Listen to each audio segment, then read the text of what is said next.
السلام علیکم ملګرو. دا ګراوند چې تاسو ته په نظر راځي بلکې سټیډیم دی د کرکټ ګراوند دی. دا ګراوند نه خو د پېښور په ښار کې دی نه د پاکستان په بل لوی ښار کې، بلکې دا د ضلع خیبر په رئیس کلي کلاخیلو کې دی. کلاخیل چې په قوم ادم خیل دی او چونکې د خیبر نه ډېر لرې دی، دغه غرونه چې تاسو ته ښکاري نو دا د دې شاته در ادم خیل دی او د دې یو سایډ ته حسن خیل ډیویژن دی، بل سایډ ته دې ته د مومندو تپا دغه کلي پراته دي.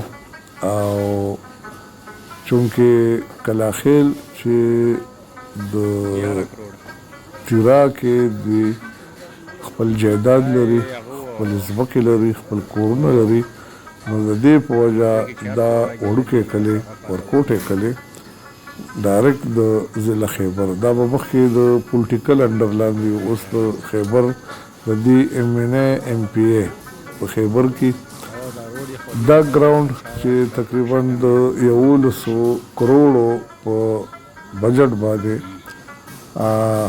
دا جوړیږي، دا لا مکمل کمپلیټ نه دی. دې لپاره د پارکینګ لا ضرورت دی او دا د ناستې لپاره ګوره دا دغه جوړې شوي دي، ښایسته سنگ مرمر کاڼې لګولې دي. دلته د مهمان خصوصي لپاره دا چېرته چې زه ولاړ یم دا د مهمان خصوصي لپاره دا ځای دی. او د دې شاته دا ګوره دا جنریټر دی، دې کې د شپې لوبه هم کېږي، ولې چې د دې ګراوند نه غیر چاپېره لایټونه لګېدلي دي او دا انتهایی یو خوبصورته او یو ښکلی ګراوند جوړ شوی دی. غیر چاپېره ترې غرونه دي، شنه شنه غرونه چې ماینونه پکې د کویلې ډک غرونه دي. دا ګراوند چې مونږ ته ښکاري دا د فوټبال دی ورسره. دا زمونږ کم یاران چې دي دغه یو مینا شاه دی، یو صدیق دی مینا شاه چې زمونږ کوربه و او مونږ ورسره میلمانه وو. دغسې د صدام او دا بل ملګری د صدام دغه دې له مونږ نن کلاخیلو ته ورغلي وو او مینا شاه سره چې زمونږ د مسقط د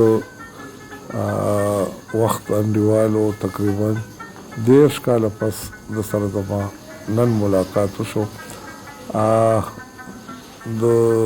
دا غرونه چې د قدرتي معدنیاتو نه مالامال دي او دې کې ځای په ځای د کویلې دپاره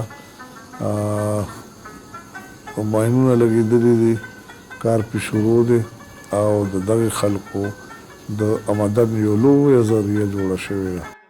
دا ګراوند د خاص کر د کلاخیل دپاره او یا د لنډو سیمو کوم چې د کلاخیلو سره نږدې سیمې دي، ادیزي، متني یا نور دا کلي لکه شرکیره، پاسدي یا نور دا نږدې کلي د دوی دا هلکان دلته د تفریح لپاره راځي او زما په خیال چې د دغې سیمې دا یو واحد داسې ځای جوړ شو چې د تفریح لپاره د هلکانو لپاره ډېر فایده مند دی. یو خو د په دې سیمه کې د کرکټ دپاره د لوب نو تاسو هم د ښکلي ځای ته او بیا د ښکلي کلاخیلو ته تاسو هم راتلی شئ او د دغې ځای سیل کولی شئ.